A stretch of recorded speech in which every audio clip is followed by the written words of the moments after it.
Okay, this video will show you how to build the new Magic Image 1 using the new S3 card that I've designed. It's much simpler to build now. There's only 6 wires to solder. So there's the 2 LED wires. There's 3 wires each on those, soldered on here. This is the board. And then you need to hook up the battery. So because these guys use different connectors, you have to build this little bridge circuit. So the connector on here is the, I think, 1.5 millimeter JST. And the other one that goes to the connector here is a JST2. So to hook it up,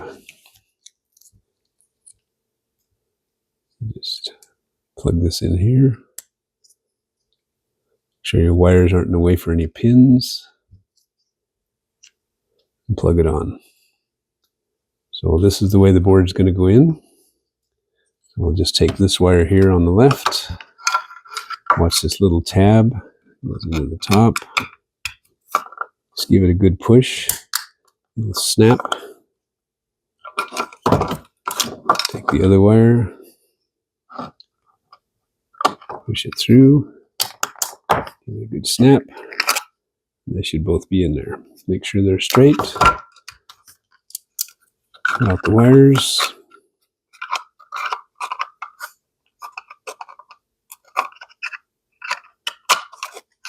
Push it in. The switch sticks out, so make sure it goes in the hole. Push it down. It's held in place with these little M3 by 4, I think they are. Put 4 of those in. Once you have it all screwed in, take the top, line it up.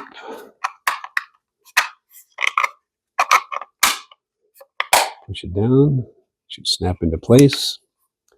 Put your knob on. Push it all the way down. And there's the main control unit. Now to mount that onto the LED rack, I'm 4 by 5 or 6.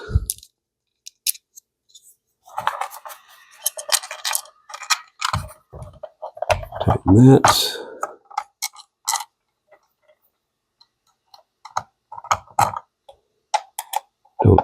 Don't over tighten them, just enough to hold it snug.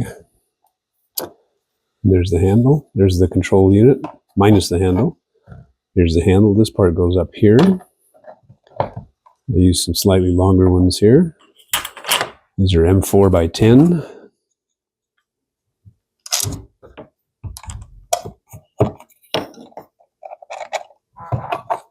There's one in the bottom. Snug those up. And there's your control unit, ready to go. They handle these. This is an 8 millimeter threaded hole for the spinner handle if you want to build that. I usually find that the printing is not accurate enough to make that fit very well. But you can just run an 8 millimeter tap through there. And here's the optional spinner handle. It's got a couple of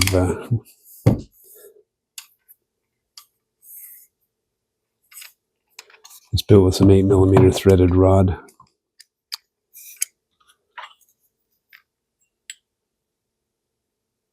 It's 150 millimeters long. It's optional. Not everybody wants to use that. Okay, to assemble the LED strip, here's your LED strip where you've glued the WS2812 inside here. You do need to change this connector because the ones that they come with have a, I guess, a female on. You need to change it to this male connector to match this. So you put that in, slide it up to where you want it. So if you're just going to use it as a single-ended one, you can just slide it up a little ways here.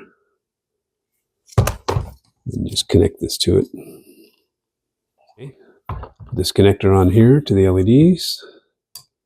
Turn it on, just make sure it should go through a self-test of red, green, and blue. There it is. Now, if you want to use it with 2 strips, there are screw holes here. You can put some M3s in to tighten this if it's not tight enough, to make sure it doesn't move around. Let's disconnect this. If you wanted to put 2 strips on here, you slide this down to the middle where the marks are. Then you can route the wires over through this slot, one to each side. So the one on this side is the bottom one, or the single one if you're using only one. If you want to use the spinner, then you're going to run this guy up to the middle.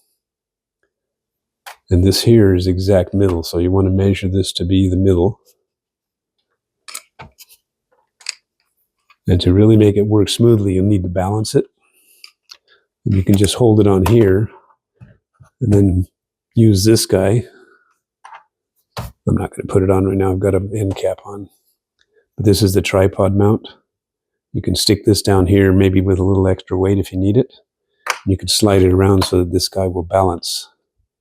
Makes it much easier to spin. Okay, that's all there is. Much easier to assemble now. Thanks for watching.